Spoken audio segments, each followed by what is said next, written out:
Vinayak academy में आपका स्वागत करता हूं बच्चों।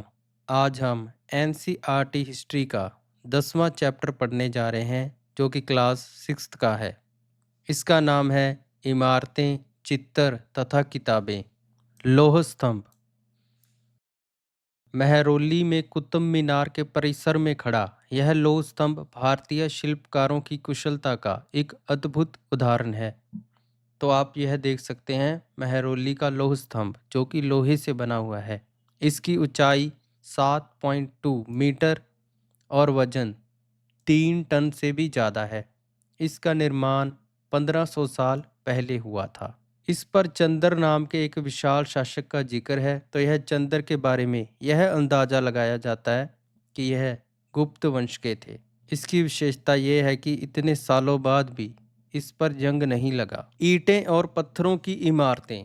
हमारे शिल्पकारों की कुशलता के नमूने स्तूपों जैसी कुछ इमारतों में देखने को मिलते हैं। स्तूप का शाब्दिक अर्थ टीला होता है। हालांकि स्तूप विभिन्न आकार के थे, कभी गोल या लंबे तो कभी बड़े या छोटे। इन सब की एक ही विशेषता थी या एक समानता थी कि इन स्तूपों के भीतर एक छोटा सा डिब्बा रखा रहता था। तो इस डिब्बे में क्या होता था? बुद्ध या उसके अनुयायियों के शरीर के अवशेष जैसे दांत, हड्डी या राख, या उनके द्वारा प्रयुक्त कोई चीज या कोई कीमती पत्थर या सिक्के रखे रहते थे। इसे धातु मंजूषा कहते हैं। प्रारंभिक स्तूप धातु मंजूषा के ऊपर रखा मिट्टी का टीला होता था। बाद में टीले को ईंटों से ढक दिया गया और बाद के काल में उस गुंबद नुमा ढांचे को तराशे हुए पत्थरों से ढक दिया जाता था। तो इस तरह के नमूने को आप देख सकते हैं इस चित्र में। यह सांची का महान स्तूप है जो कि कहाँ है? मध्य प्रदेश में।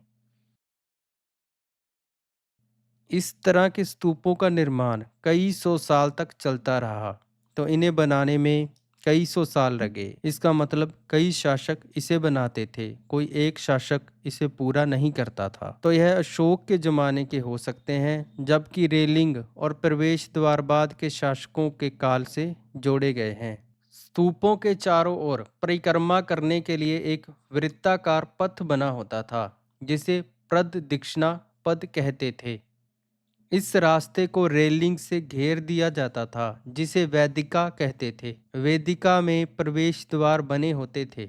रेलिंग तथा तोरण पहले मूर्ति कला की सुंदर कलाकृतियों से सजे होते थे। यहाँ कभी एक भव्य स्तूप हुआ करता था। लगभग 2000 साल पहले इस स्तूप को सजाने के लिए शिलाओं पर चित्र उकेरे गए। तो कई बार पहाड़ियों को काटकर बनावटी गुफाएं बना ली जाती थीं और फिर इन गुफाओं को मूर्तियों और चित्रों से सजा दिया जाता था। इस काल के आरंभ में कुछ हिंदू मंदिरों का निर्माण भी हुआ। इन मंदिरों में विष्णु, शिव तथा दुर्गा जैसे देवी देवताओं की पूजा होती थी। मंदिरों का सबसे महत्वपूर्ण भाग कौन सा होता था? गर्भगृह। गर्भगृह में मुख्य देवी या देवता की मूर्ति को रखा जाता था। इस स्थान पर पुरोहित धार्मिक अनुष्ठान करते थे और भगत पूजा करते थे। अक्सर गर्भगृह को एक पवित्र स्थान के रूप में दिखाने के लिए भीतर गांव जैसे मंदिरों में उनके ऊपर काफ़ी ऊंचाई तक निर्माण किया जाता था जिसे शिखर कहते थे। शिखर निर्माण के कठिन कार्य के लिए सावधानी की योजना बनानी पड़ती थी। अधिकतर मंदिरों में मंडप नाम की एक जगह होती थी। यह एक सभागार होता था जहां लोग इकट्ठा होते थे। तो यह आप देख सकते हैं भीतर गांव का एक आरंभिक मंदिर था। यह कितने साल पहले बना होगा? यह बना था 1500 साल पहले और इसे ईंटों और पत्थरों से बनाया गया था। दाईं ओर महाबलीपुरम का एक मंदिर है। यह मंदिर आप देख सकते हैं, यह पहाड़ी को तराश कर बनाया गया था। भीतर गांव का मंदिर यहाँ ईंटों और पत्थरों से बना था, वहाँ महाबलीपुरम का मंदिर पहाड़ी को तराश कर बनाया गया था। इसी कारण इसको क्या कहा जाता है? इकाशम मंदिर। यह आप देख सकते हैं ऐहोल का मंदिर जो कि 1400 साल पहले बनाया गया था। स्तूप तथा मंदिर किस तरह बनाए जाते थे? जैसे आज हम किसी घर को बनाते हैं तो घर को बनाने के लिए हमें कई अवस्थाओं में से गुजरना पड़ता है। वैसे ही तब भी स्तूप या मंदिर को बनाने के लिए कई अवस्थाएं होती थीं। इसके लिए काफ़ी धन खर्च होता था, इसलिए आमतौर पर राजा या रानी ही इन्हें बनवाने का निश्चय करते थे, क्योंकि राजा और रानी के पास ही इतना धन हो सकता था।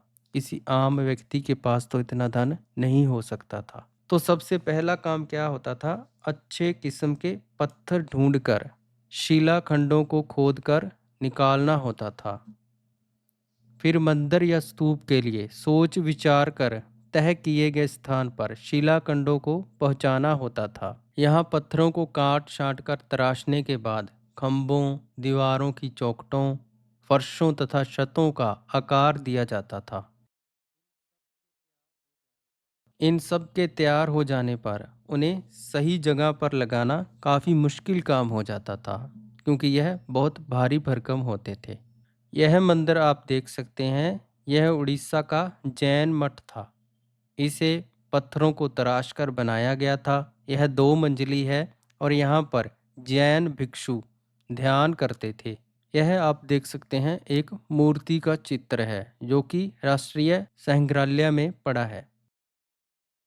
तो इसके लिए जो भी शिल्पकार इसको बनाते थे, उन शिल्पकारों को सारा खर्च राजा रानी ही देते थे। इसके अलावा जो भगत यहाँ दर्शन के लिए आते थे, वह भी अपने साथ उपहार लाते थे, जिससे इमारत की सजावट की जाती थी। जैसे हाथी दांत का काम करने वाले श्रमिकों के संघ ने सांची के एक अलंकृत प्रवेश द्वार को बनाने का खर्च दिया था। तो इनकी सजावट करने के लिए कौन कौन पैसे देते थे? व्यापारी देते थे, किसान देते थे, माला बनाने वाले, इत्र बनाने वाले, लोहार, सुनार तथा ऐसे कई स्त्री पुरुष शामिल थे, जिनके नाम खम्भों, रेलिंगों तथा दीवारों पर खुदे हैं। तो इसीलिए तुम जब भी इन स्थानों को देखने जाओ तो यह याद रखना कि इन्हें बनाने और सजाने के लिए कई लोगों ने योगदान दिया है। पहले हमने स्तूप कला और मंदिर निर्माण की बात की, अब हम बात करेंगे चित्रकला की। मानचित्र 7 में अजंता को ढूंढो। तो अजंता एक जगह का नाम है। यह वह जगह है जहाँ के पहाड़ों में सैकड़ों सालों के दौरान कई गुफाएं खोदी गईं। तो यह जो गुफाएं बनाई गई थी, ये किसके लिए बनाई गई थी? बौद्ध भिक्षुओं के लिए। इनमें से कुछ को तो चित्रों के द्वारा सजाया गया है, जहां इनके कुछ उदाहरण दिए गए हैं। गुफाओं के अंदर अंधेरा होने की वजह से अधिकांश चित्र मसालों की रोशनी में बनाए गए थे। हम सब जानते हैं कि गुफा के अंदर अंधेरा होता है, तो अंधेरे के अंदर यह चित्र बनाने के लिए उन्होंने मशालों की रोशनी का यूज़ किया था।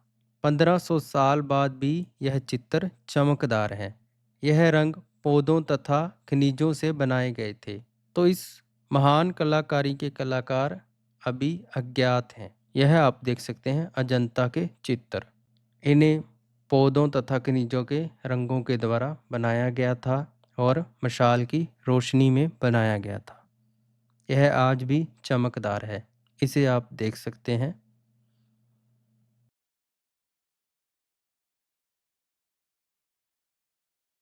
और अजंता के जो गुफाएं हैं वो किससे संबंधित हैं? ज़्यादातर बौद्ध धर्म से। यह एक और चित्र आप देख सकते हैं अजंता की गुफा का।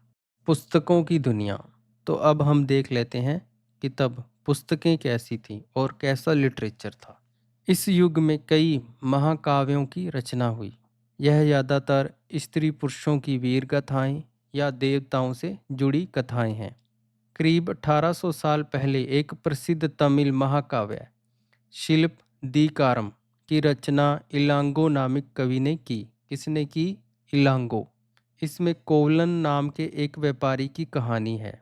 वह पुहार में रहता था। अपनी पत्नी कनगी की उपेक्षा कर वह एक नर्तकी माधवी से प्रेम करने लगा। बाद में वह और कनगी पुहार छोड़कर मदुरै चले गए। वहां पांड्य राजा के दरबारी जोहरी ने कोवलन पर चोरी का झूठा आरोप लगाया, जिस पर राजा ने उसे प्राण दंड दे दिया।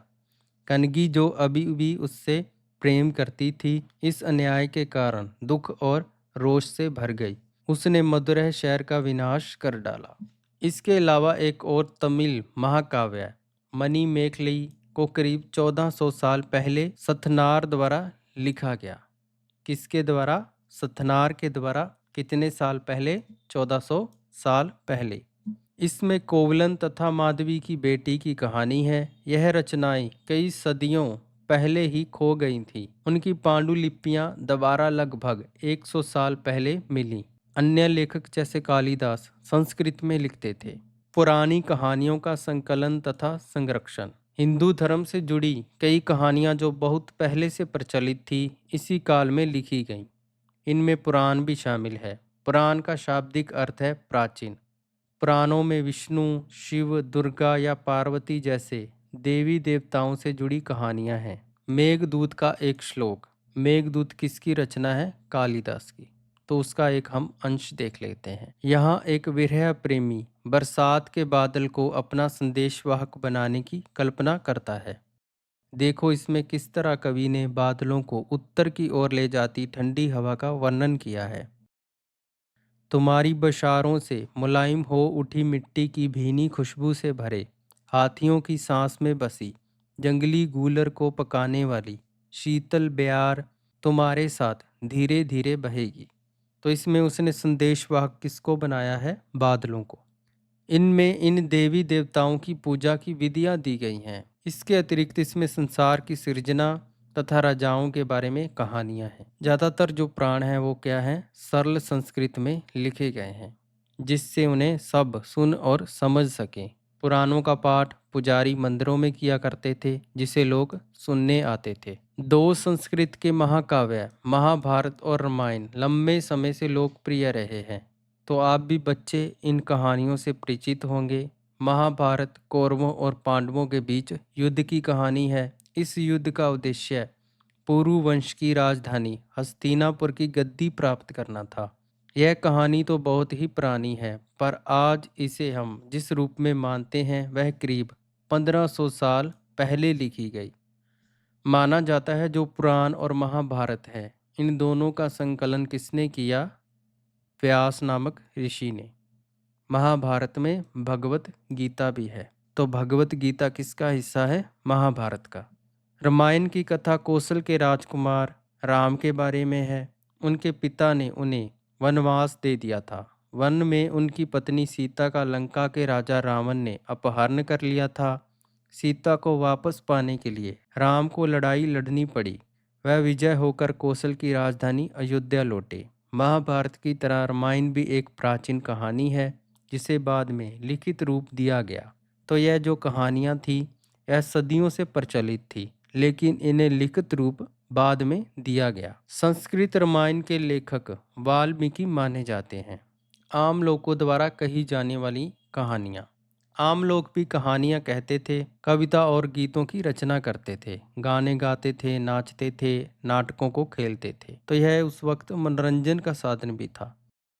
इनमें से कुछ तो इस समय के आसपास जातक और पंचतंत्र की कहानियों के रूप में लिखकर सुरक्षित कर लिए गए। जातक कथाएं तो अक्सर स्तूपों की रैलियों तथा अजंता के चित्रों में दर्शाई जाती थीं। विज्ञान की पुस्तकें। तो पहले हमने स्तूपों के बारे में, फिर मंदिरों के बारे में, फिर किताबों के बारे में, फिर महाकाव्यों के बारे में पढ़ा। तो अब हम विज्ञान के बारे में पढ़ लेते हैं। आर्यभट्ट जो एक महान मैथमेटिशियन और खगोल शास्त्री था, वह भी इस समय हुआ था। उसने संस्कृत में कौन सी बुक लिखी? आर्यभट्टयम। आर्यभट्ट ने कौन सी बुक लिखी? आर्यभट्टयम। तो इसमें उन्होंने क्या लिखा था? उन्होंने लिखा था कि दिन और रात पृथ्वी के अपने धुरी पर चक्कर काटने की वजह से होते हैं, जबकि लगता है कि रोज सूर्य निकलता है और डूबता है। उन्होंने ग्रहण के बारे में भी बताया था। उन्होंने ग्रहण के बारे में भी एक वैज्ञानिक तर्क दिया। उन्होंने वृत्त की परिधि को मापने की भी विधि ढूंढ निकाली, जो लगभग उतनी ही सही है जितनी कि आज प्रयुक्त होने वाली विधि। वराहमिहिर, ब्रह्मगुप्त और भास्कराचार्य कुछ अन्य मैथमेटिशियन और खगोल शास्त्री थे, जिन्होंने कई खोजें की, इनके बारे में और पता लगाएं। शून्य अंकों का प्रयोग पहले से होता रहा था, पर अब भारत में मैथमेटिशियन ने शून्य के लिए एक नए चिन्ह का आविष्कार किया। गिनती की यह पद्धति अरबों द्वारा अपनाई गई और तब यूरोप में फैल गई। आज भी यह पूरी दुनिया में प्रयोग की जाती है। रोम के निवासी शून्य का प्रयोग किए बगैर गिनती करते थे आयुर्वेद। आयुर्वेद हेल्थ विज्ञान की एक विख्यात पद्धति है जो प्राचीन भारत में विकसित हुई। प्राचीन भारत में आयुर्वेद के दो प्रसिद्ध चिकित्सक थे। चरक, जो कि प्रथम या द्वितीय शताब्दी ईस्वी में हुए, और शथुर्त चौथी शताब्दी ईस्वी में हुए। चरक द्वारा रचित चरक संहिता। चरक संहिता की रचना किसने की? चरक ने। तो इसका विषय क्या है? औषधि शास्त्र। अपनी रचना शतुत्तर संहिता में शथुर्त ने शल्य चिकित्सा की विधियों का विस्तृत वर्णन किया है। तो इसी के साथ हमारी आज की क्लास खत्म होती है। मिलते हैं कल 7th क्लास की हिस्ट्री की बुक के पहले चैप्टर के साथ। बहुत बहुत धन्यवाद।